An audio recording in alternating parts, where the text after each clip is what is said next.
Madam Chuen Chi-wan Ananthothai, co-founder and chief growth officer at Globish Committee at the Thai Startup Association, Globish Academia, Thailand. Dr. Tej Chingtam, CEO, Atal Incubation Center, SMU TBI, India. Syed Sadat Almas Kabir, MD, IL Corp Limited, Bangladesh. Now, may I now request Mr. Raghav Kanoria to take over, please? And ladies and gentlemen, please request once more to come to take your seats from the tea counter. Tea counter, request for a pause, please. We want to begin the next session. Two of our speakers have joined us online. Mr. Nalin Jayaraj Velgama, founder and executive chairman, Ideal Group Sri Lanka, and Mr. Warakan Kosol Pisit, director of the Competitiveness Enhancement Division, Thailand Board of Investment. Now, Mr. Raghav Kanoria, I request you to start the proceedings, please. Thank you. Welcome everybody to this session. We'll try to keep it as interactive as possible. We have a large panel and we have limited time, so please keep it brief and to the point. And would request the panel members also to do the same. So the topic for today is Bimstec creating value for customers, investors and economy. So the question is, how do we in this block, through the startups and innovation that we are doing, create value amongst each other related to these three topics: customers, investors and economy. I'll give you a brief background about myself. I've been involved with startups for the last 10 years now. I started an angel network called Calcutta Angels, which became fairly successful. We invested in 25 startups and merged it with Mumbai Angels, and then we exited to India in 4 line. I also started an accelerator 6 years back called NeoLeap to provide mentorship and support to startups from East India. And lately, last 5 years, I'm a partner in a Swiss fund called Anchor Group, which does cross-border investing and strategic alliances in industrial tech. So sectors like energy, logistics, automation, mobility, plastics recycling, etc. So I've seen a whole host of sectors and startups across stages. And I must say that India in the last 10 years from when I started seeing the ecosystem to now has changed vastly. And due to the various initiatives of the government of India, entrepreneurs, family businesses, etc. So I think there's a lot of value creation that can happen across the Bimstec countries based on core competency that is there in these ecosystems. So every region has got their core competency, strengths, which they should use to sort of help collaborate and work with each other as we move forward in this initiative. I would like to say there are various types of startups. So a startup does not necessarily mean like a very small company, right? I'll give you an example. Reliance Jio till 5 years back was a startup. It is not that you need a very small company, very small idea to be a startup. Even large companies float new ideas, which is also called as a startup. The thing is to create an enabling ecosystem around it with government policy, dynamic entrepreneurship and the right amount of capital, corporate governance, etc. to take these startups to the next level by view of collaboration. Then every region has their own socio-political needs. We have to be careful of these, how they sort of integrate with the larger ecosystem, keeping in mind these sensitivities. Because if you try to disrupt too much the political and socio angle, then you might not be successful in your startup. Then there is also collaboration and platforms like Chambers of Commerce. I would like to congratulate Indian Chamber of Commerce, Mr. J.V. Pani, for this initiative because this will, sort of spur the entire movement of collaboration between countries and provide a common platform where you can discuss with each other, meet each other, and talk about, how you can help each other. I would like to say lastly that, I would like to focus on 3 pillars of people, product, and process, and how these sort of will help in startups growing, because human resources are one of the main constraints that I have seen in these ecosystems, because the people are not trained to work in startups, people are trained mostly to work in jobs. So how do you create that dynamic entrepreneurship? How do you create that self-sustaining movement? How do you make people work for the long term is what we need to see. What kind of products are relevant for those markets? I know Subhranshu is working a lot on social entrepreneurship. So it does not have to be really a very, very technology heavy. Everybody's talking about artificial intelligence, machine learning, various high-tech businesses. But there are also other kinds of businesses which are startups that can be sort of started in these countries, because that is the need of the hour. And lastly, process. I think we need to focus a lot on process, because it's not just good enough to have an idea and start your business. You must understand how to structure that business for the long term and have a process in place. So given this context, I would now like to go to the speakers and maybe give a short introduction of themselves, maybe 1 minute. I can start from this side. So why don't you go ahead, give a short introduction. And then we'll just flow this way and go towards this side. Yes, Kuzambula. My name is Rakesh Guru. I run a startup called The Green Road. We utilize waste plastic in blacktopping roads. And I also currently sit as the chair of the Entrepreneur Association of Bhutan. So that's me. And I'm from Bhutan, yeah. Good morning, everyone. My name is Chinchiwan Anantothai, or you can call me Juice. I'm a committee of Thailand Tech Startup Trade Association. I'm also a co-founder of Series B, a tech startup. Good morning, everyone. I'm Juna Mathema from Nepal. I run an advertising, research, and digital marketing company, and currently I'm representing Federation of Chambers of Commerce and Industries, FNCCI, in Nepal, and I'm a startup and innovation chair there. Thank you. Good morning, everyone. My name is Tej Chengtam. I come from an academic background, basically with 2.5 decades of academics plus running an incubator. The first Atal Incubation Center under Niti Aayog in the northeast of India. We were trying to build the startup ecosystem in a non-existent ecosystem to something that we wanted to make it vibrant, more relevant to the Bimstec, because the northeastern states are very closely connected to the northeastern state. That's where I come from. Thank you. Hi, my name is Subhranshu Sanyal. I represent the incubator within Indian Institute of Management, Calcutta. So our incubator focuses on 2 problem statements. The first problem statement is who wants to be the entrepreneur? And the second problem statement is who wants to develop solutions for common people? Hello, everybody.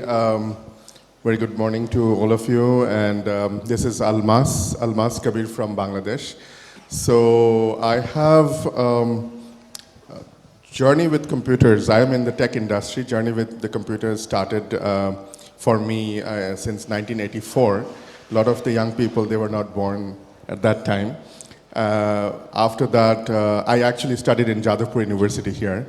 I'm a graduate of Jadavpur, and later on I joined the IT industry. I was also involved in the academia as an associate professor of computer science for more than like 13, 14 years. But now I'm in the full-time in the industry. I currently am the director of the Federation of Bangladesh Chamber of Commerce and Industry, which is the apex body of all the trade bodies in Bangladesh. I was also the president, I'm the immediate past president of BASIS, which is the NASCOM equivalent in Bangladesh. Currently, I'm also the president of the Malaysia-Bangladesh Chamber. I have been, as I was saying, I have been involved in the IT business for a long time, mainly focused on the infrastructure development, like networks, cybersecurity, voice, telephony, cloud computing, these areas. I have another company, a holding company, which has invested in several startups in Bangladesh in different sectors, edutech, agri-tech, and so many other sectors. I will be talking about the Bangladeshi startup ecosystem when I will get the opportunity. And I really am thankful to Bimstec and to the Indian Chamber of Commerce for inviting me here. Thank you. Hello everyone, this is Monirur Zaman Khan. I am representing Green Delta Insurance from Bangladesh, which is the largest non-life insurance. I'm working there as Executive Director and Head of Digital Business. Prior to that, I worked for Grameenphone, which is a business unit of Telenor, the global telecom giants. I worked there for a considerable a long time. And right now in my current role, actually, I am responsible for making the insurance technologically available and viable for the mass people. As you all know that Bangladesh is a country where the penetration is absolutely very poor. And with the help of technology, me and my team's core responsibility is to patronize the insurtech startups, the aggregators who are working in Bangladesh, and to help them to grow and do something great for the country. Thank you. I think there's one speaker online. So could you please introduce yourself? Hi, good morning. I'm Warakan Gosalmisipun from Thailand Board of Investment Division, Competitiveness Enhancement Division in charge of competitiveness fund. Thank you. So one more speaker. Yeah, please introduce yourself. Hi, Boang. Good morning, everyone. I'm Nalin Velgama, founder and chairman of Ideal Group of Companies, which is a diversified group with a focus on automobiles in Sri Lanka. And we were the first company in Sri Lanka to introduce an electric vehicle, which we call a people's car, which was completely homegrown, called Moksha. So that was unveiled nearly a year ago, and we are in the process of introducing it and launching it into our market. So we'll speak about it as we go along. Thank you. Thank you. So in the interest of time and given the number of speakers, I'll just pose questions to 2-3 speakers per topic. I would like to understand the ecosystem in Thailand, for example. So if you can just talk about what is the startup ecosystem in Thailand currently, and where do you see the opportunities in your country at the moment? Okay, so Thailand has been rapidly transforming into a technology hub with the ecosystem that fosters innovation and entrepreneurship. If we talk about the data, like 97% of Thai people have job because we have entrepreneurial mindset that we can have our own small business. So right now, our startup community benefits from a robust infrastructure of startup. We have a talented pool of entrepreneurs and a supportive network of investors. And we also have a strategic location in the heart of Southeast Asia, serve as a gateway of a market of 600 million people. It's still only a half of Indian population, but it's a good place for regional expansion to other countries in Southeast Asia. So I would like to understand in Bangladesh also, what is happening, and how are you seeing the current ecosystem there with regards to startups? Okay, thank you once again. You see, in Bangladesh, I'll give you just a few numbers. From the numbers, you will be able to understand what Bangladesh is doing and where Bangladesh is going actually, especially in this startup scenario. So the population of Bangladesh is close to 170 million. So that's a huge population, and it's a very small country. So the density is very high, the population density. Interestingly, this huge population, if you see the average age, the median age is actually below 28. So we are ready to reap the demographic dividend. And also because of the density, there's a high density dividend. So you can address a greater audience from one place, so you can reach many people easily.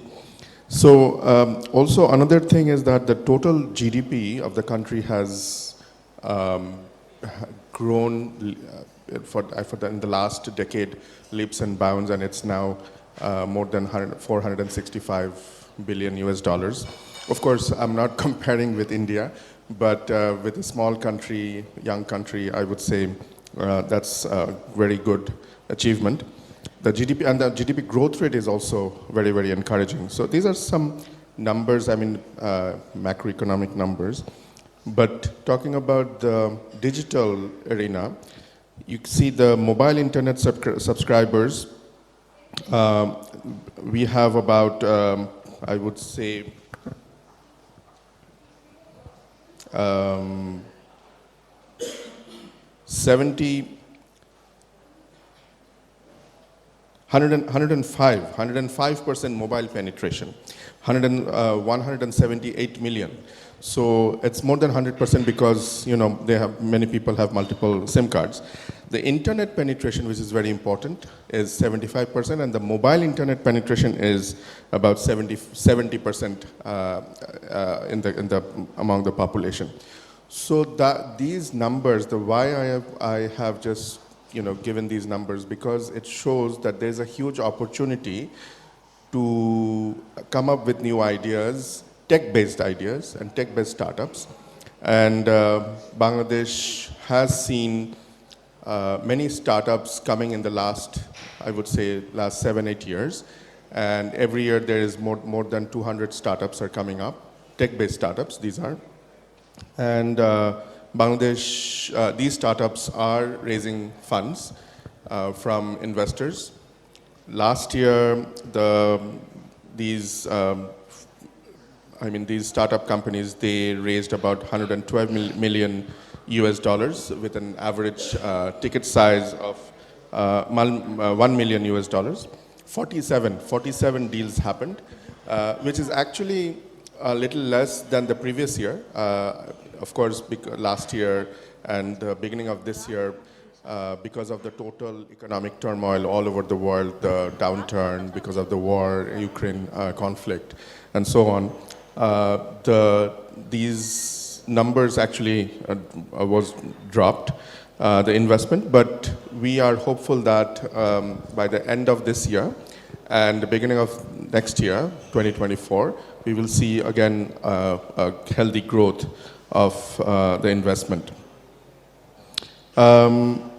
So this is right now Bangladesh's IT scenario. There are a number of foreign venture capital companies, foreign investors, they have come to Bangladesh. There are a lot of local investors as well, some angel investors as well. And the Bangladesh government has come up with set up a venture capital company. It's called Startup Bangladesh Limited. And they have also started funding to all these startups. There are a few incubators, private incubators and accelerators in the country. The government has declared 28 high-tech parks and software technology parks, and incubators in different universities or near large universities. So these are also helping these startups.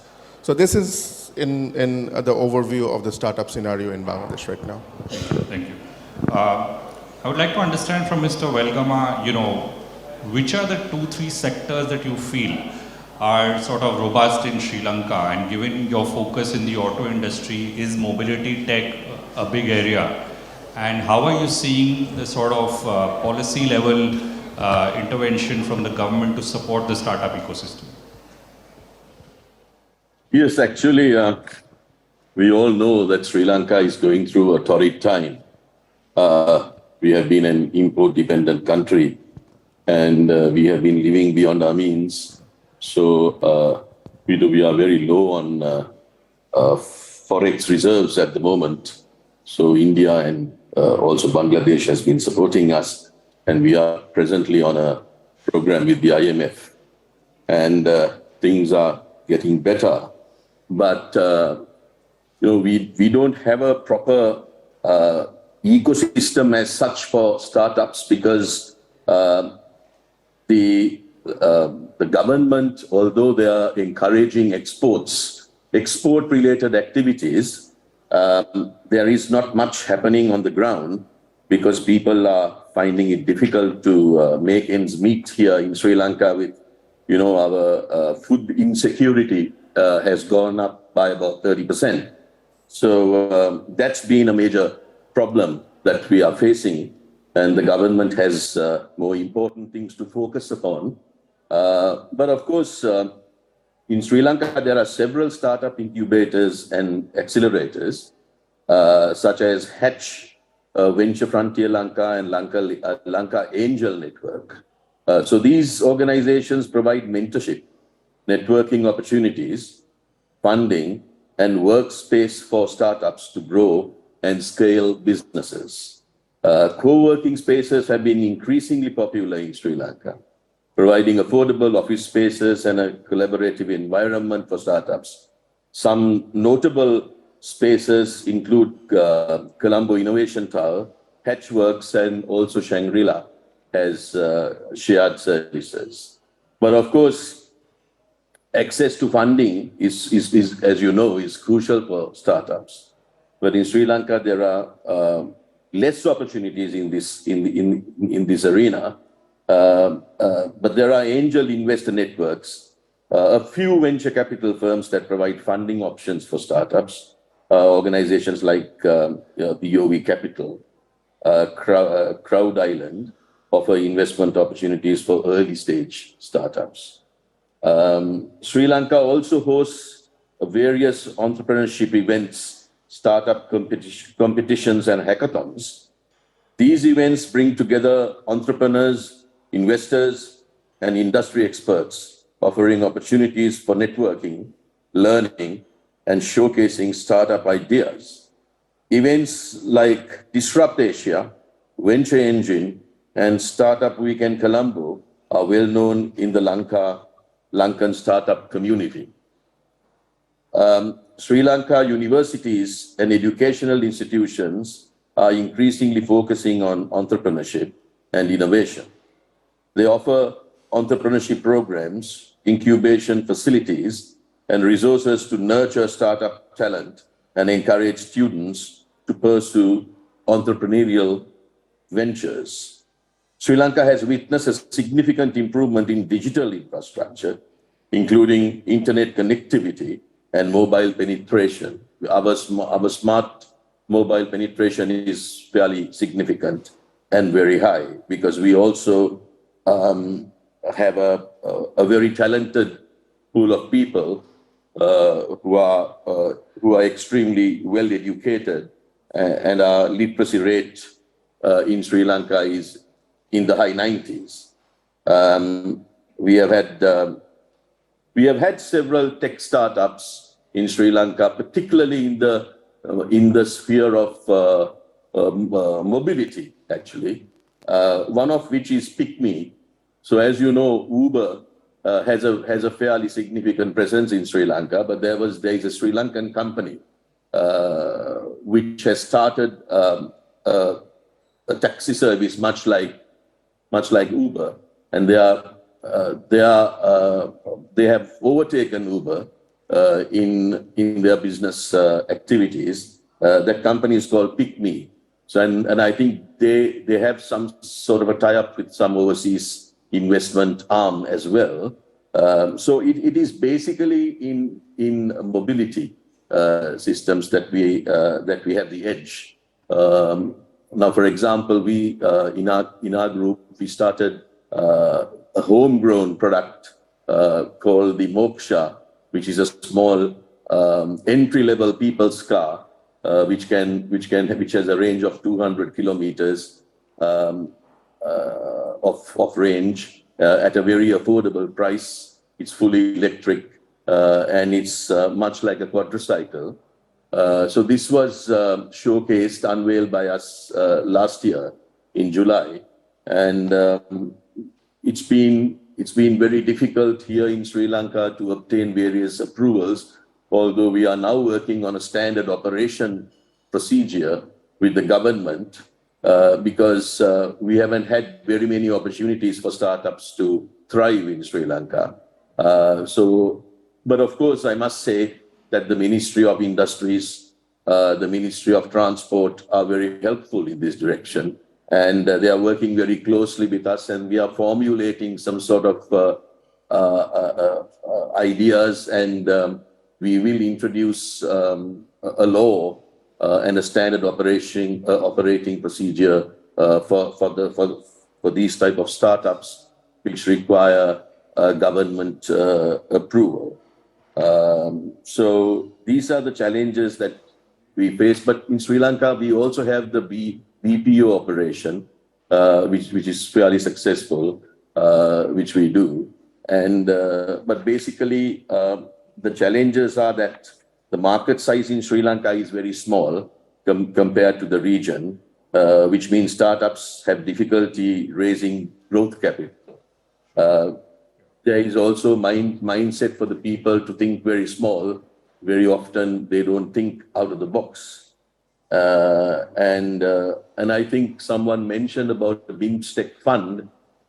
This would be most welcome, I feel. And of course, as we know, India is in 2047, it is forecast that India will have about 20% of the world's workforce in India, and also 20% of the world's middle income group in India. So I think because of our close proximity to India, we should really work with India towards reaching greater heights in the economic front, as well as, you know, startups and other unicorns, because India is at the forefront of this. So we need to really work very closely with India and be guided by them. Yeah, some very relevant points, including suggestions on the Bimstec fund and closer collaboration between the two countries. We'll discuss that as we move forward. Now, coming to the startup ecosystem and challenges that you see. I know that in Sikkim, Nepal, and Bhutan, it's very early stage in the development of the startup ecosystem. So if you can just talk about how you are seeing the development of incubators and accelerators and maybe educational institutes in your countries, and how they are spurring the growth of innovation. And also maybe one or two challenges that you see in your country with regards to startups and innovation. So you can start with Sikkim, move to Nepal, and then Bhutan.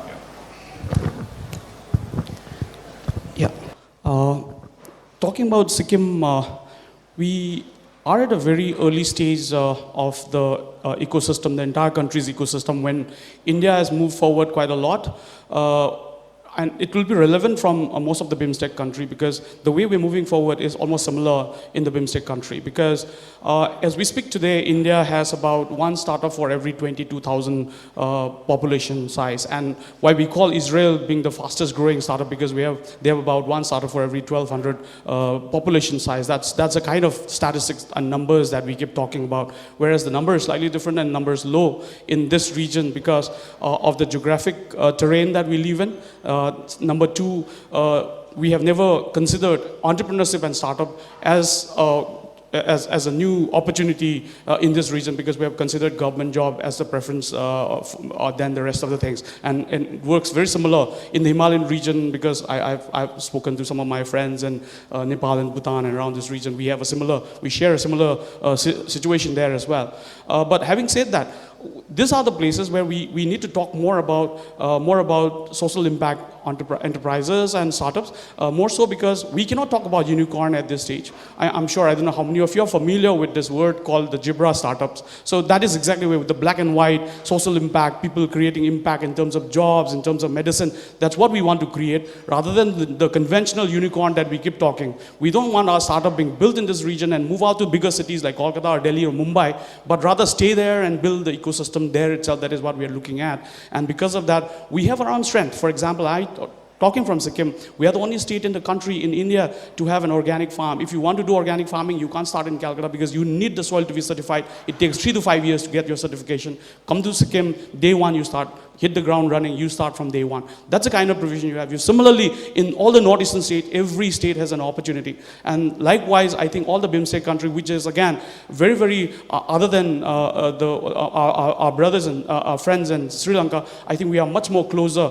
We have always treated these locations as challenges, but as a startup and an entrepreneur, we would like to look at this as an opportunity now going forward, and therefore we would like to consider this as an opportunity. So we would like people coming from around the world, around the Bimstec countries, coming to this region, solving our problem, as well as if we can percolate these problems and then solve the solutions that we build here, if we can take it to various other parts of the world, and then maybe build the next, not really unicorn, but the Jibra startup that I've been talking about would be a next step. So, coming to your point regarding the academic institutions hosting such incubators, we are located in a university called Sikkim Manipal University. This is one of the prominent university in India.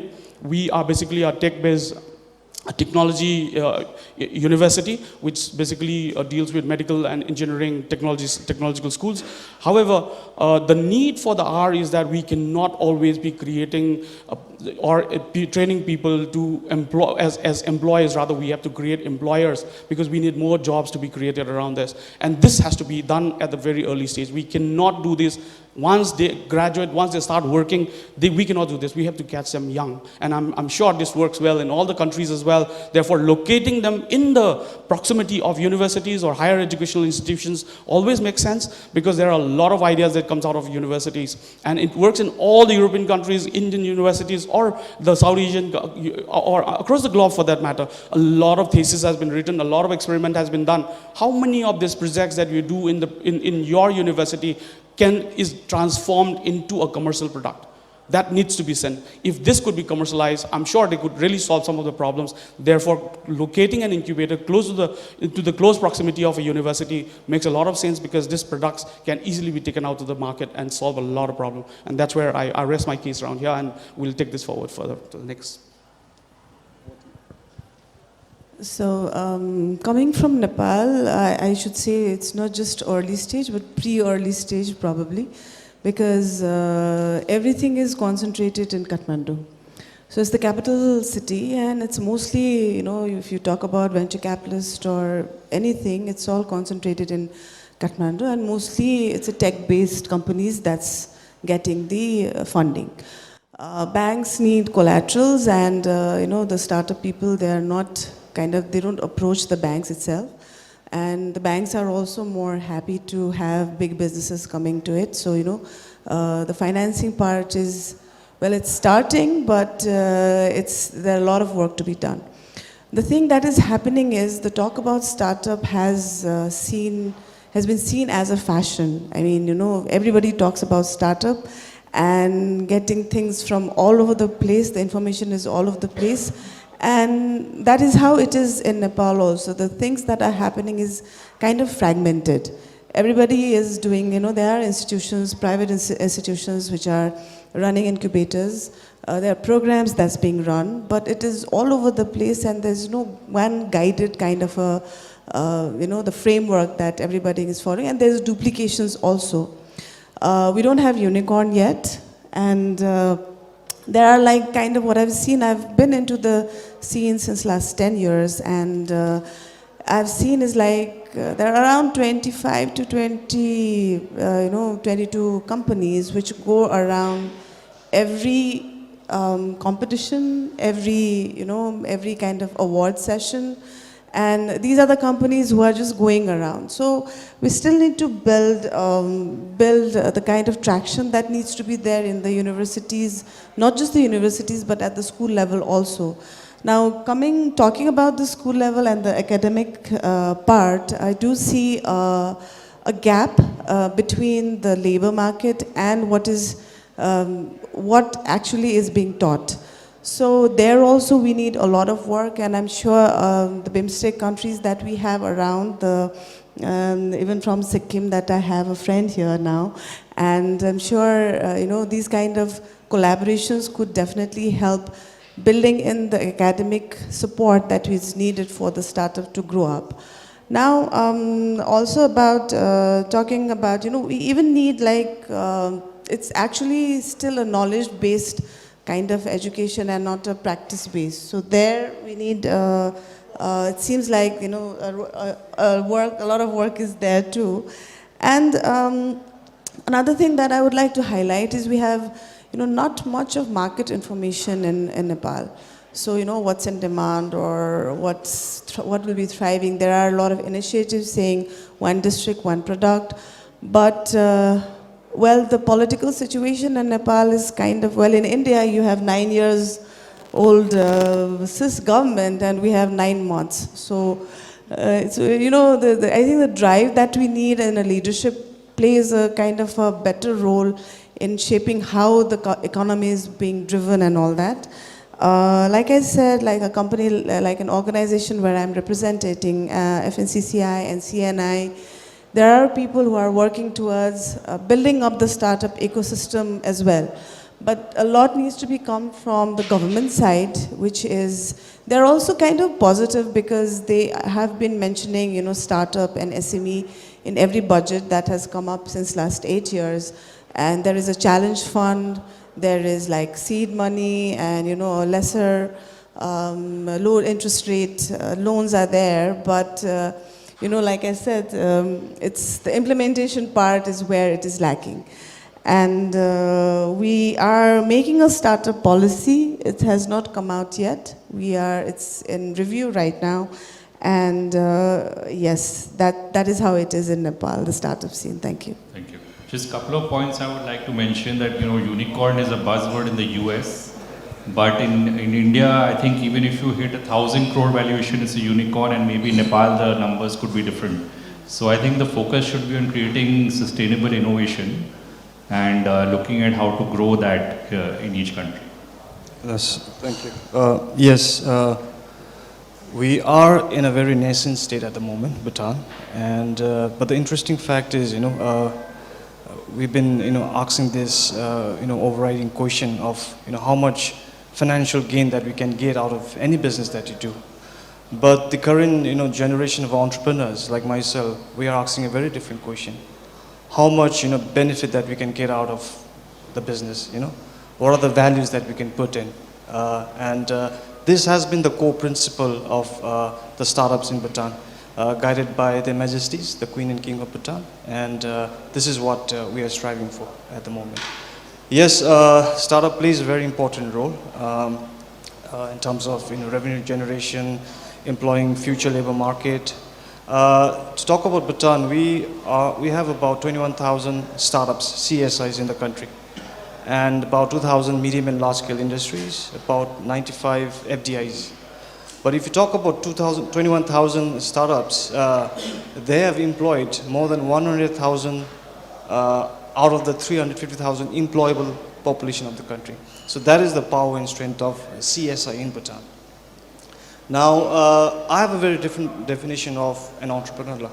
I'm aspired or inspired not just to come up with a recycling unit or a big construction company in Bhutan, but I'm really dogmatic to my motivation to create an indigenous service and product for the whole society. So that's how I look at being an entrepreneur or starting any sort of business. So there are a lot of scopes and changes coming in Bhutan that hasn't happened in the last 100 years. I'm very excited about it, and I also want to invite every one of you to be part of this change. And I have a couple of proposals that I want to make to Bimstec. The first thing is, of course, the startup funds, which I mentioned earlier, which most of the speakers mentioned earlier. Now see, entrepreneurs basically come from the middle class section of the society. And if I give an example of myself, when I started my business, I needed collateral on either land or a building to start my business. And that actually, took away 2-3 years of my very important, time of my life. So startup fund could be one way to go about at a very low interest rate, probably without limit also, And the other could be propose a climate resilient fund. There are startups who are into agribusinesses, waste management, environment. So that is something that I like to propose. The other is Startup Forum Advisory Board also. from each country, basically looking after the startup ecosystem of this 7-member state. And of course, the final one, which Madam there suggested to the earlier board, is to come up with a system mapping where we know what to do when we probably finish our class 10 or 12 or even graduate. So that is very important because without this portal, it will be very difficult to connect to the right people. So that is very important, and I'll get that. Sure. Thank you. Thank you for your suggestions. Yeah. Something, adding to what Rikesh has said, I think not just the fund, but for Nepal, we also need, even how to evaluate the company and how to pitch. These are the things that, and also how can we, strengthen the business support system. So, all of these kinds are also very important in case of Nepal. Yeah, I'll have some suggestions at the end of this panel on how you can sort of create that awareness and expertise. But coming to Bhutan, I think you have a very robust educational sort of infrastructure, and if you can create, knowledge hubs over there and centers of excellence, I think it will really help the eastern part of India as well, and the member nations who are in this part. Yes. I mean, I'd just like to add that we are trying to develop this entrepreneurial mindset at a very young age. And the first option any graduate would want is to get into a government job. And just 1 week back, I read in the paper that there's about 10,000 graduates passing out this year, and we hardly have about 1,000, 1,500 government jobs. And then once you don't get that, they'll try the corporate world, and then if nothing, then probably you get self-employed. Okay. But the good thing that has happened in the last 2 years is, in 2021, we have actually replaced the commerce subject from the education, and we have put in entrepreneurship development. So that itself is a very big achievement and a way forward. Yes, we are very nascent state, but we are positive, we are very hopeful, and then we have Dasha Secretary who's actually leading this initiative, and she's right over there listening to me. So yeah, thank you. Thank you. We'll just come to Mr. Zaman, and then the Thailand Board of Investment. If you could just talk about the insurance sector in Bangladesh and how technology is playing a part in that sector. Thank you very much. To start with, let me tell you a story. Innovation or disruption happens when actually we as an individual or we as a community faces trouble, problems, right? And as a nation, as a country, we faced this back in 1971. And back then, actually, we got the biggest disruption in our nation, and we got the independence.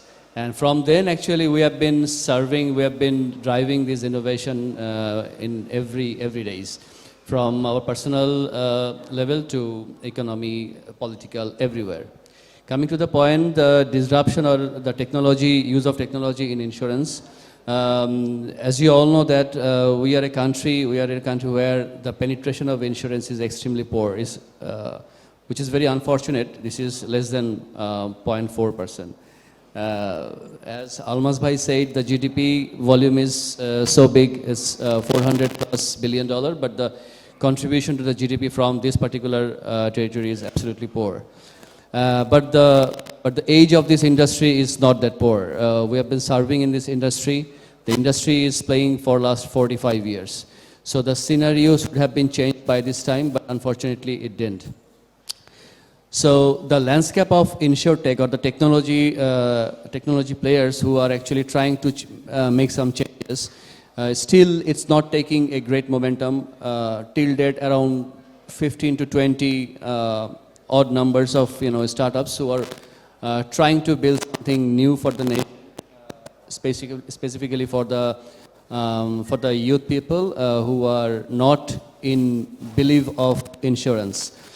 Mostly the mode of platform is aggregators, but true InsurTech is yet to be there. Startups are coming to organizations like us. They are taking products, they are placing and shelving in their platforms and selling it to the customers.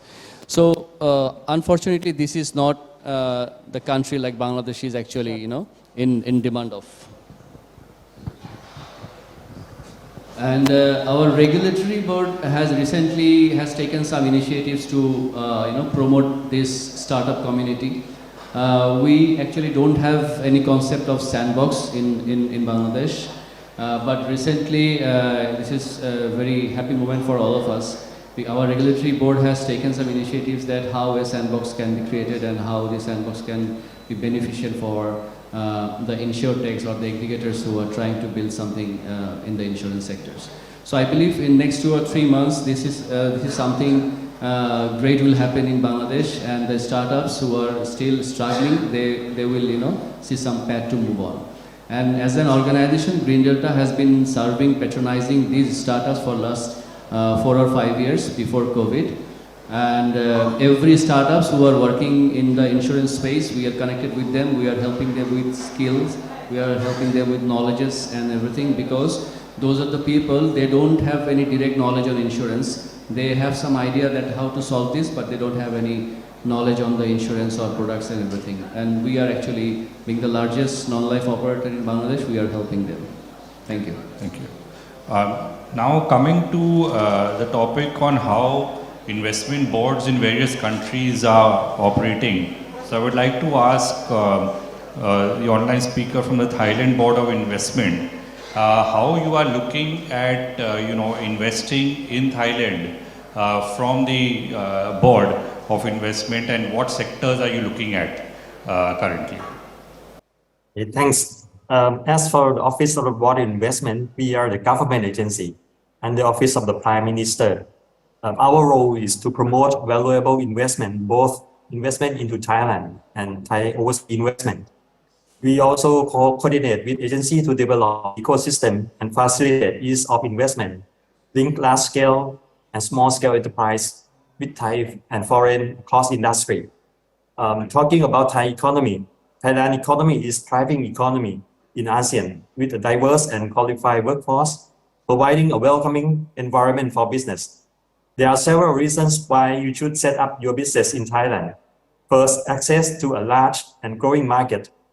Thailand located at the center of emerging CLMV economy, which are Cambodia, Laos, Myanmar, and Vietnam.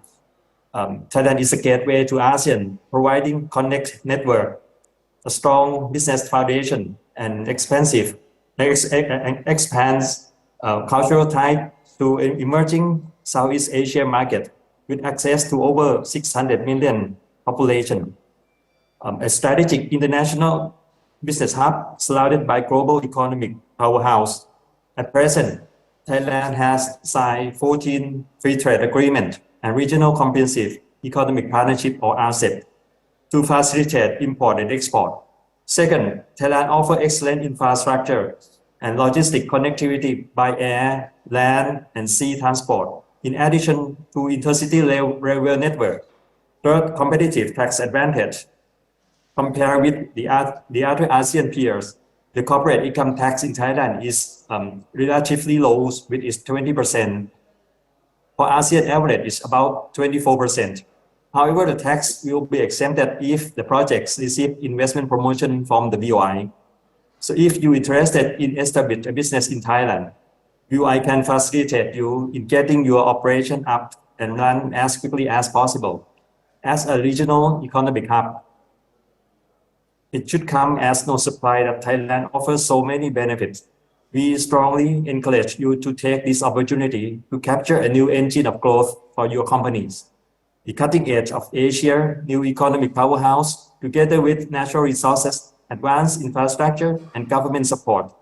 Last but not least, for your information, I would like to point out an investment incentive and benefit to support your business. The mentioned incentives are considered of tax and non-tax incentive, which are corporate income tax exemption up to 13 years, exemption on the import duty and raw material, 100% foreign ownership and property ownership, permit to bring in skilled workers and experts to work in Thailand. Apart from the general investment promotion scheme, the BOI provides grant support to startup used for the project personal salary. The promote project is able to receive 5 million baht grants So if you need to have more information, please feel free to contact me at ced@boi.go.th or our Mumbai office. We encourage you to contact us to discuss your investment objective, and we are ready to support you in achieving brighter and more prosperous future. Thank you. Thank you. That's a large number of initiatives. I congratulate on the steps that you have taken to spur the innovation ecosystem in Thailand. Now coming to Subrangshu, I came to Subrangshu at the end because he is closest to Calcutta, and maybe he can talk a lot about how we can sort of work with member nations in Bimstec to spur innovation, because I know he has seen a large number of startups across the spectrum. He's worked with IIM Calcutta Innovation Park for a long time, and being the center of education, maybe give some ideas also how these knowledge centers and innovation parks and incubators can come up in these member nations, and also what is his view on startups in general, given the fact that West Bengal is also pretty similar to some of our neighboring countries in terms of entrepreneurship, because it does not have to be necessarily high technology. It can be need of the hour. So any kind of social entrepreneurship also that can exist. Thanks, Oliver. So there's the disadvantage and advantage of speaking last. First thing is that whatever you wanted to say, majority of the topics have been already discussed. But the other thing is you get a perspective from all the speakers and you can sum up. So I'll do the second part, okay? And my objective would be to create some actionables out of this panel discussion. Because I don't like to be in a panel discussion, say something and that's the end of it. So I think let us achieve that. Couple of basic questions. First question, why we need to do this startup movement? Is it that entrepreneurship was not existing in any of our countries? Definitely it existed, but I think the reason is, what I don't like is that when people talk about startups, immediately the first discussion goes to funding. As if startups don't grow because they don't have funds. What is the biggest reason why startups fail? 90% of the startups fail, right? What is the biggest reason? Anybody? Just because they have not identified a big problem to solve. And they don't know how to convert that problem to a business model. Funding comes much later. So, majority of the startups die in that valley of death. Right? So, if this is the challenge, I think we should look at in a much deeper way that how we can address this problem as a group. And many youngsters, because I work with large number of startups, so I know many youngsters give up because they get stuck at the valley of death. And the success stories that we have seen is just because we did some intervention in the valley of death, which is not funding. So I think as a platform, as a Bimstec forum, the first objective should be how startups can make a difference in the society. Because if you are doing innovation, that innovation is not impacting the lives of common people, what is the need of that innovation? Well, let me tell you that it's extremely difficult to create a business model around that. But it is possible, there are examples. For example, what is responsible for more than 1 lakh deaths in India every year? Any guess?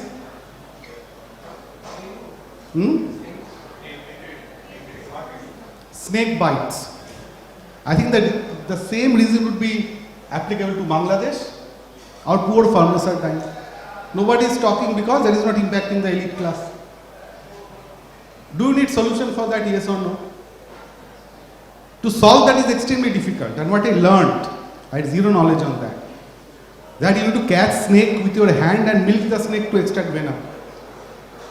Now this is where you need a startup to come up and save 1 lakh lives. Now what is known as poor man's ATM in India or in Bengal or in Bangladesh, that is goat. And goat rearing is the very popular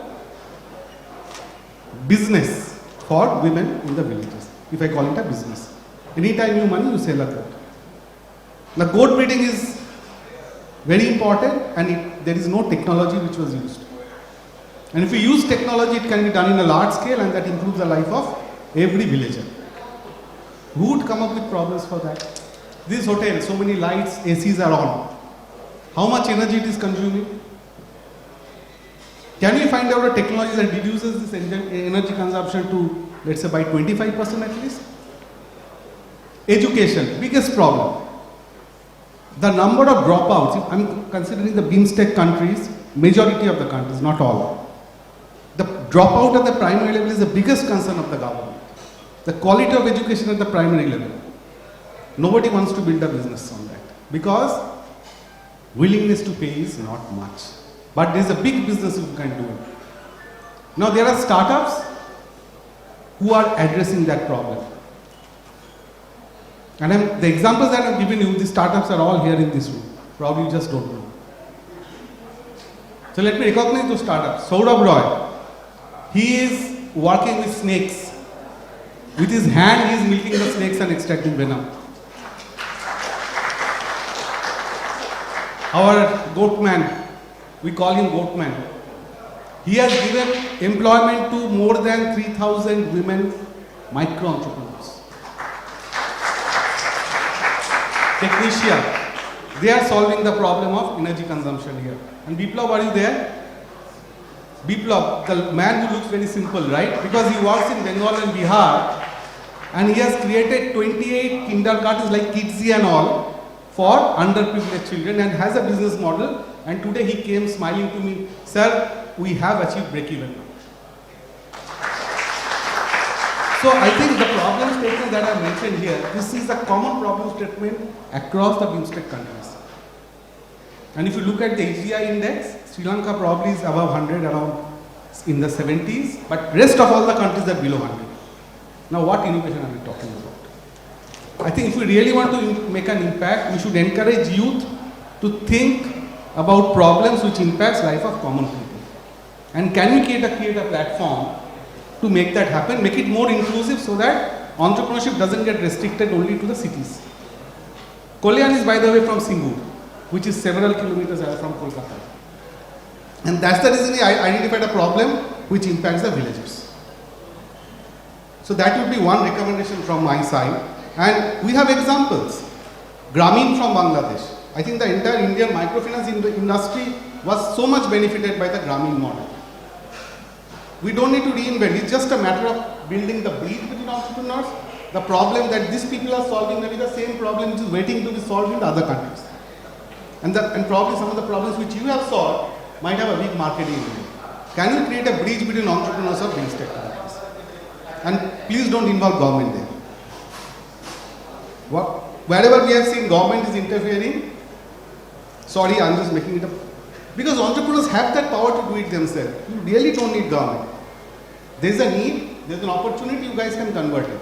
Government can always facilitate, maybe with seed funding, the incubation facilities which are there, which will help you to start cheap and start fast. So these are few comments from my side that how this platform like Bimstec can really make it impactful. And maybe we can take a goal. In 5 years' time, we should startups and the innovators, the power of innovators and startups should move all the countries above at least the 100 ranking. I would say below the 100, not above, in 2-digit ranking in the HDI index. I think that should be the goal we should take. So that would be my point and my pitch to all of you on social entrepreneurship. Yeah.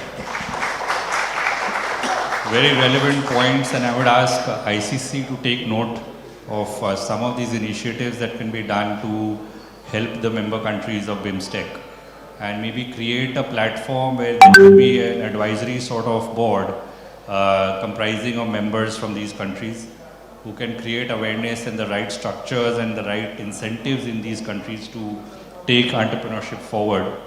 And I think members on this panel are quite relevant for this kind of board.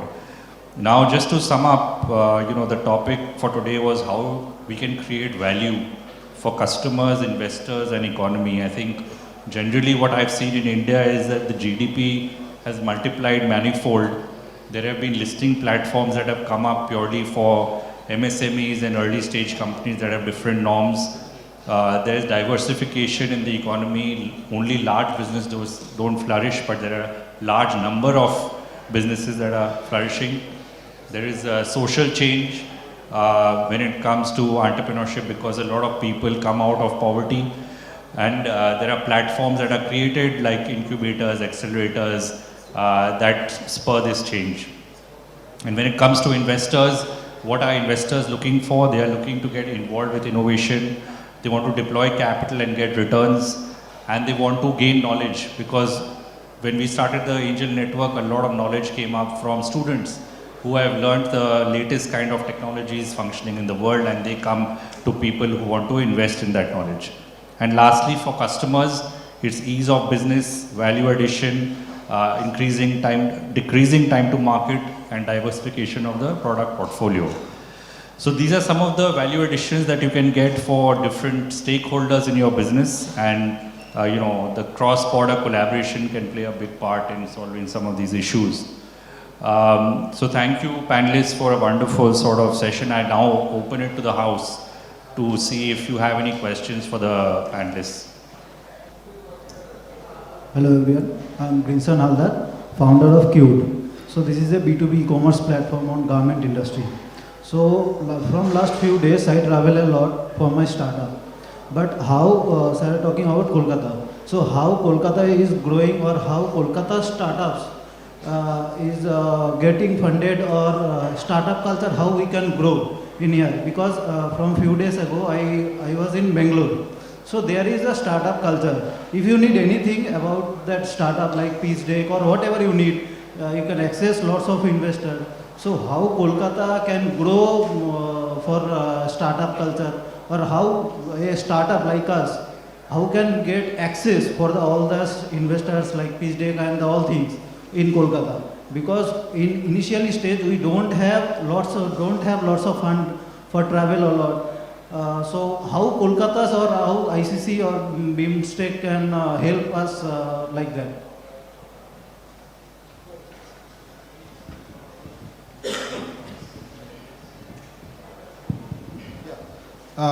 Simple answer, reach out to any incubator. You will get all your problems, at least the questions answered. And this room, the entrepreneurs that I have mentioned, talk to them, they will give you a much better idea how to do it, because they have already done it. All from Kolkata. Okay, offline we can discuss it. How, like I ever in Bangalore. So there I got lots of incubators and all. In Kolkata, where I got selected for BIM's Pilani, which is in Delhi. So that is also incubator. But in Kolkata there is nothing. I just found one or two, but their selection is, I don't know how they are selected startups or like that. So here I can tell you, in this room I have the incubator from IIST, Shibpur. I think I saw from Neotia Hub also. Macaut is there. There are plenty of incubators sitting here. NASCOM is there, yes. Mr. Kotar, Arvind Kotar is there. And I am as well. So here only you have 5-6 incubators sitting. I think please do a good research. This is what is lacking in startups, I must tell you. Okay, you may like or may not like. Yeah, I would encourage you to circulate in the room after this panel discussion. Just meet everybody here, you will get some.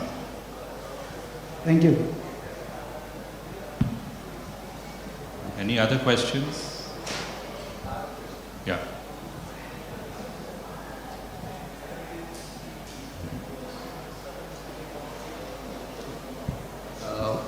Good afternoon, everybody. Like the way snakebite is a problem in India, it is equally grave in the countries, neighboring countries of Bangladesh as well as Nepal, right? So we have created a solution whereby we are being able to address that issue. Now, snakebite is being a neglected tropical disease. What happens is that most of the things go unreported. People who are affected are the impoverished rural population. So the reporting doesn't come. So my question to particularly Nepal and Bangladesh, of which I'm aware that snakebite is actually a grave issue, that we have the expertise, we have everything. And our startup is such, we are working in a sustainable model, ecologically sustainable and equitable model, what sort of support can we expect from your country as well as your country, which would help us to go there and save the lives of your citizens, of your farmers and the rural people?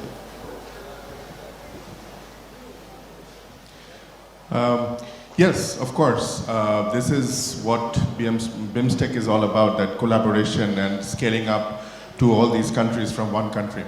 Yes, you can come collaborate with partners over there, or you can come by yourself. Bangladesh government policy allows you to set up a company 100% owned by a foreign entity. So that is not a problem, and I think this will be a wonderful idea. I don't know, or I have not heard about any such solution in Bangladesh currently. So I think that will be we will have a greenfield. Talking about collaboration, I just want to say that this is what Shubhranshu has said earlier, that the collaboration among these countries are very much necessary and very much possible because of the very similar socio-economic, cultural background. I mean, very, very similar. So the problems are also very similar. And if you have developed a solution like this snake bite, maybe it can be replicated in other countries and so on. So I think more and more maybe conferences with the venture capital companies, the angel network among these Bimstec countries, maybe hackathons. These can be arranged by Bimstec or ICC or maybe our respective chambers of commerce. And I also agree that we should not be just depending on the government. On our own, we should take these initiatives and organize these and exchange ideas. Sorry, can I say a few words? Hello, sir. Yeah. Coming to your points, from Green Delta Insurance, as I belong to Green Delta Insurance, we are the largest agri-insurance provider in our country. And right now, currently, we are connected with around 600,000 farmers. And while doing this agri-insurance, we have few foreign partners as well like Swiss Contact, Oxfam and all. And since we are connected with these farmers in different forms, I believe we are all working for the goodness of these particular segments. So your solution can be one of the, cherry on the top, I believe. So yeah, we can work together as well. Absolutely, I can actually connect with your line of business. Why? Because in insurance, mortality is something which affects the corpus of the organization, Absolutely. right? Absolutely. So if we can actually address it at a very grassroots level, that would help save your things also. Likewise. And I'm being able to relate to Nepal and Bangladesh. The reason being that we are based out of West Bengal. Our headquarters is West Bengal. So the species of venomous snakes which we are dealing in West Bengal are very similar to that of Bangladesh and Nepal. So it's an immediate solution which occurs to my mind, and hence I propose. Yes, the problem that you have indicated is pretty serious, especially along that line. And there are organizations who are working, but I'm not sure about your solution. But what we can do, how I see it, is like there are institutions like ours, like FNCCI, which has different chapters along that line. Then there are different INGOs that is also working towards, this cause. And definitely there can be, if I can connect you with these people, I'm sure there shouldn't be any kind of a barrier there. And of course, we don't need any visa or anything to come from India or from Nepal. So that way, I think doing this business in Nepal should be, it's actually the social entrepreneurs that's going to change the community and the nation as a whole. So the problem that you're addressing, it's very much appreciated, will be appreciated in Nepal as well. Thank you very much. Looking forward. Thank you. Yeah, there are two questions here.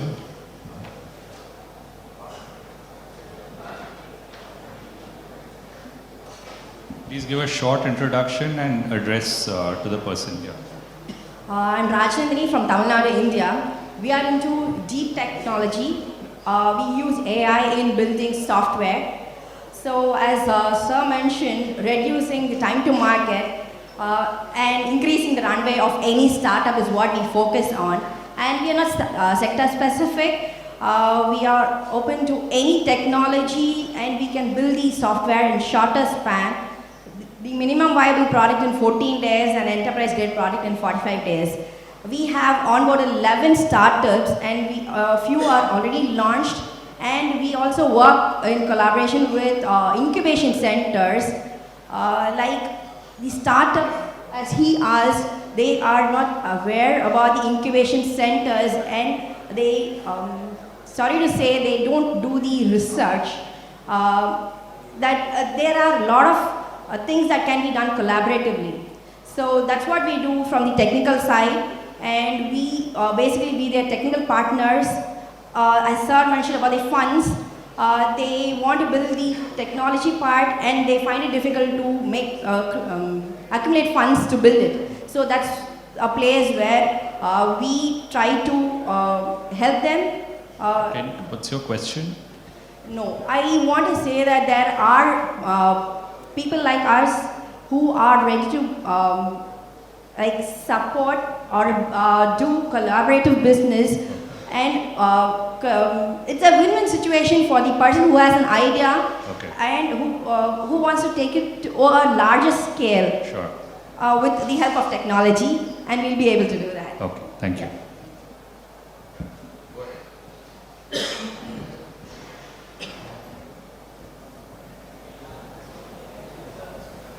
Hi, my name is Vikash. I'm from Omnifin. We work with hundreds of startups every year, helping them do the pitch decks and fundraise and valuations and so on. My question to the people from the other parts of the world, the Bimstec countries, is there a way where we can exchange knowledge and share services so that, so for example, one of you mentioned that you need assistance around, or you need exchange of knowledge around things like valuation and so on. So is there a way, is there a platform through which these knowledge can be exchanged or these services can be exchanged so that we can build the capabilities across all the countries together?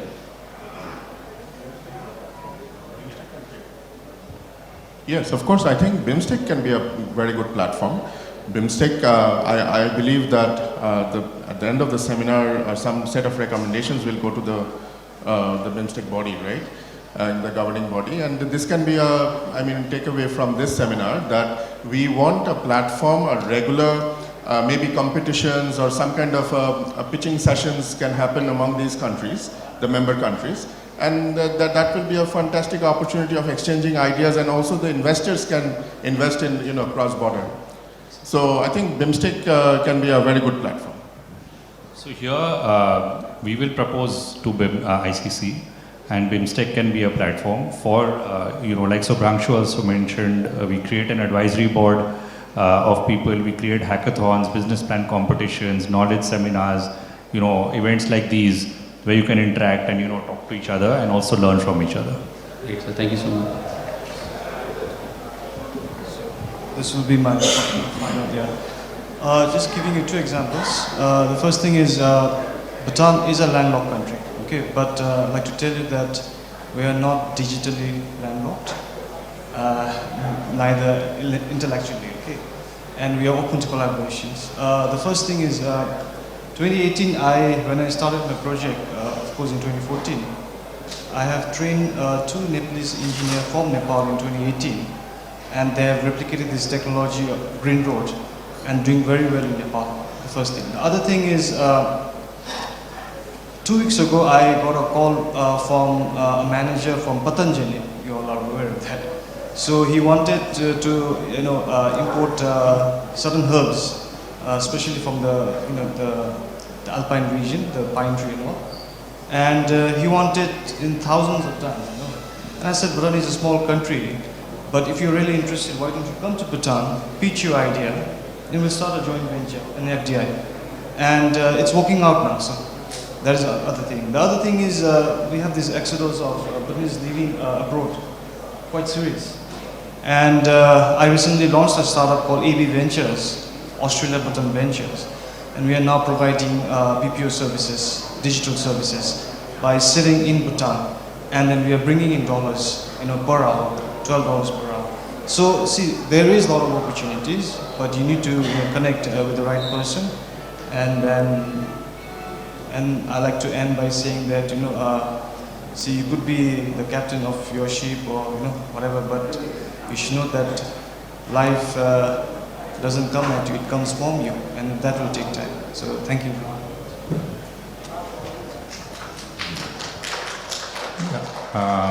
No, that's great. I think what needs to be done is every country to identify their strengths, inherent strengths, and then contribute that inherent strength to a platform and see how collaboration can be done and how we can solve each other's problems. Any more questions? Yeah.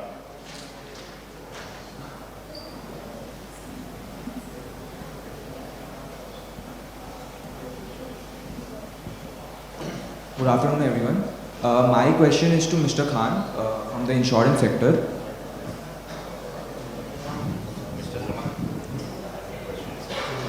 Sir, currently India has approximately a mobile penetration of 50% and the insurance penetration of around 4% in GDP terms. Whereas Bangladesh has mobile penetration of internet penetration of 40% and near about, as you mentioned, 4.4% of insurance penetration. Sir, how can we as upcoming entrepreneurs come to Bangladesh, and according to me, sir, the major reason how we can develop the insurance sector more in India as well as in Bangladesh is educating the people, because most of the people in India and Bangladesh assume that insurance is an expense and not an asset, because when a big expense comes, insurance is the only way where we can protect ourselves from big expense as a middle class people, where India and Bangladesh has the maximum population. Sir, my question is, how can we as students or budding entrepreneurs come and educate people, and how can we make a business out of that? Educating people won't help us making a business, but how can you as big insurance companies help us to educate people and generate business for you guys? Thank you very much. Yeah, you are absolutely right. We share a common, I believe, a common perception, in India and Bangladesh in terms of insurance. In Bangladesh, insurance itself is a social taboo still. People are not aware of insurance. People are not believing in insurance. We, as the insurance operators, we are 79 companies in Bangladesh we are operating, but still the penetration is 0.4%. The major problem is we are operating in a tariff-driven market, but India is not operating in a tariff-driven market. So India's operators can make products the way they want, certainly within the regulatory boundaries. Our major problem is that we have to operate in tariff-driven market. For the startups or for the aggregators who are operating right now in Bangladesh with insurance, they actually also been abiding the same law, that they cannot make products by their own. They have to come to us, and we need to price or bundle the product guided by our regulators. But coming to your question, as I mentioned earlier in my speech, that our regulatory commission has changed their mindset. They have started to think about something similar to sandbox. I believe in India the sandbox with IRDA is pretty strong. So in next 3 or 4 months, the sandbox kind of thing will be implemented in Bangladesh, and startups like maybe you can come also with some brilliant ideas that how your idea can mingle with insurance and technology and create something wow for the customers. As I said, that people don't believe in insurance, so it will take a bit time to make them believe.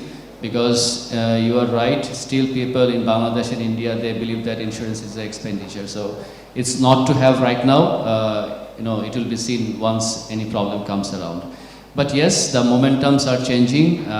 We as an operator, we are going to different universities, technology-driven universities, to talk about InsurTech, to talk about how insurance can be a next big thing for a country like Bangladesh. So yes, it's a green field, and you guys can come around.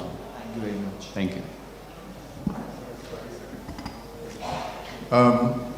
So as my colleague was mentioning about InsurTech, I just want to take this opportunity to let you know all the entrepreneurs and the young people who have innovative ideas. Bangladesh has just yesterday, the Bangladesh government has passed the guidelines for setting up digital banks. So there will be a huge opportunity in fintech area. So if you have any ideas, any solutions in fintechs, all kinds of solutions, this is the great opportunity, great moment for come up and collaborate with Bangladeshi companies. I think we have time. Yeah. Your response, then one more question, I think, and then we'll wind up. Maybe two more questions, that's it. Yeah, I'll also add something that Bangladesh company Patao is the biggest in-drive, the drive sharing platform that we have in Nepal. It's right now it's only in Kathmandu, but we have Daraz also. Like Daraz is the e-commerce platform. So two of the biggest companies that Nepal has is from Bangladesh. So one is Daraz, the e-commerce platform, and one is Patao, it's the drive sharing. So yeah, the collaborations are happening, and I'd love to have other countries from other companies from other countries also to come in Nepal. I think they're doing a lot better, and then it's kind of we learn also, with having these companies in Nepal. The Nepali people also learn from these companies. So I just wanted to add that. Two more questions. Yes, I am a small entrepreneur from Kolkata itself. I'm an IT entrepreneur. I just want to know, can Bimstec help us setting up a company in a different country? I mean, there are different rules and regulations in different countries, right? Every taxation is different. Percentage of ownership is different from different countries. I've heard that in Thailand, you cannot have 50% ownership in a country, right? So, is there any single platform where we can get the help of setting up a new company in a new country other than India? And another question to Bangladesh, I've heard, I've seen that in case of e-commerce also, if you cannot purchase anything from India online because there's a problem out there.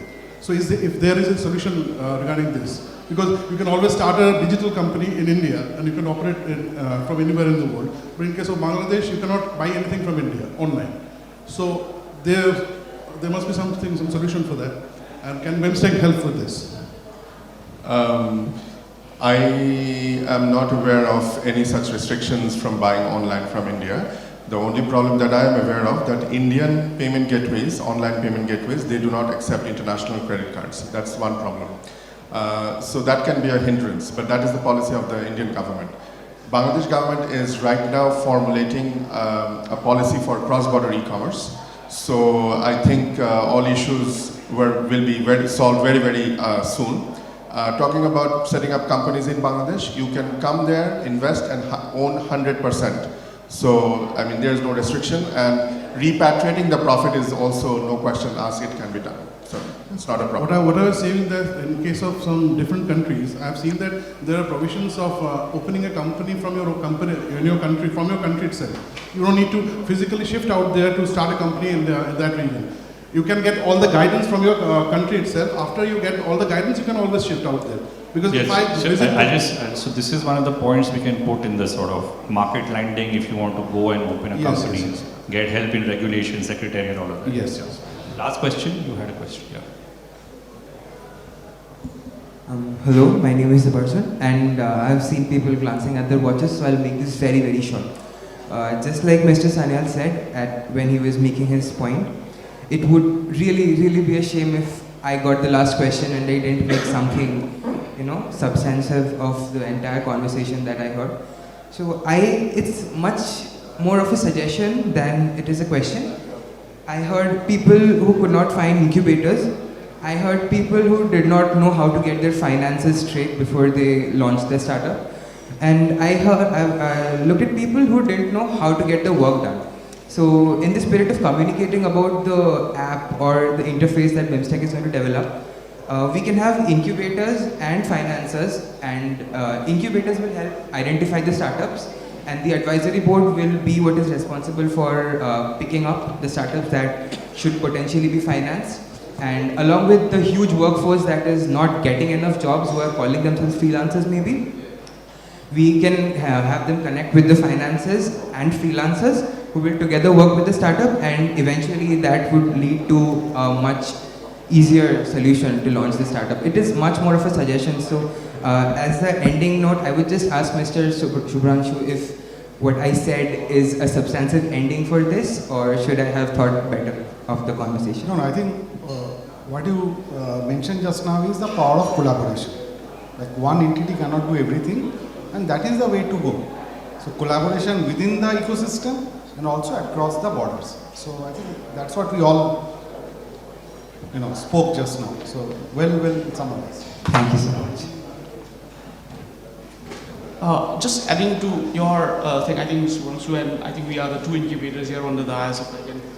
So I just wanted to point things to you that for all those who are looking for an incubator, I think like how he rightly said, you should have a little bit of research because we have less than 1,000 incubator in India and the number of startup is larger. That is also a challenge within India that we are talking about. But having said that, you might have to do a little bit of research.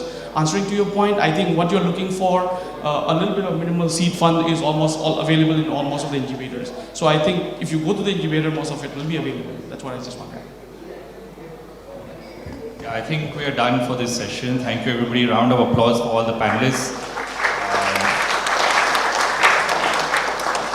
I think we got a lot of ideas on how we can collaborate, what are the ecosystems in various countries of Bimstec, what are the challenges and opportunities, and how we can move forward to create an environment where we can help each other. So thank you ICC, and we can move forward. Thank you, sir. Now we would like to give a token of appreciation for all the panelists. Mr. Kanodi, I would request you to distribute. First a group photo.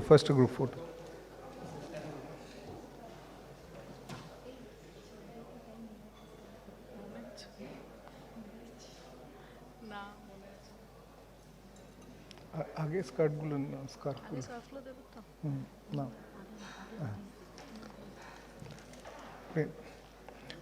First to Madam June Mathema, Chairperson Startup and Innovation Forum FNCCI Nepal. And then to Madam Chuen Chuan Ananthothai, Co-founder and Chief Growth Officer at Globish Committee at Thai Startup Association. Fine. Then to Dr. Shubhrangshu Sanyal, CEO, IIM Calcutta Innovation Park. Then to Muhammad Muniruzzaman Khan, Head of Digital Business, Green Delta Insurance. Mr. Rikesh Gurung, Founder and MD, The Green Road, Bhutan. Then Dr. Tej Chingtam, CEO, Atal Incubation Center.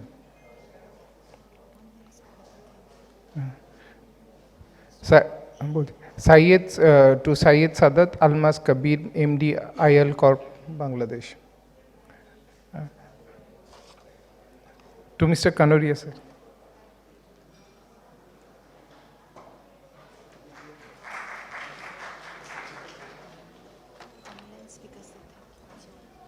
Thank you to the speakers online. Mr. Varakan Kosol Pisit Cool, Director of Competitiveness Enhancement Division, Thailand Board of Investment, and Mr. Nalin Jayaraj Welkama, Founder and Executive Chairman, Ideal Group, Sri Lanka. Thank you all. Lunch counter is open. And we can have informal B2B over lunch.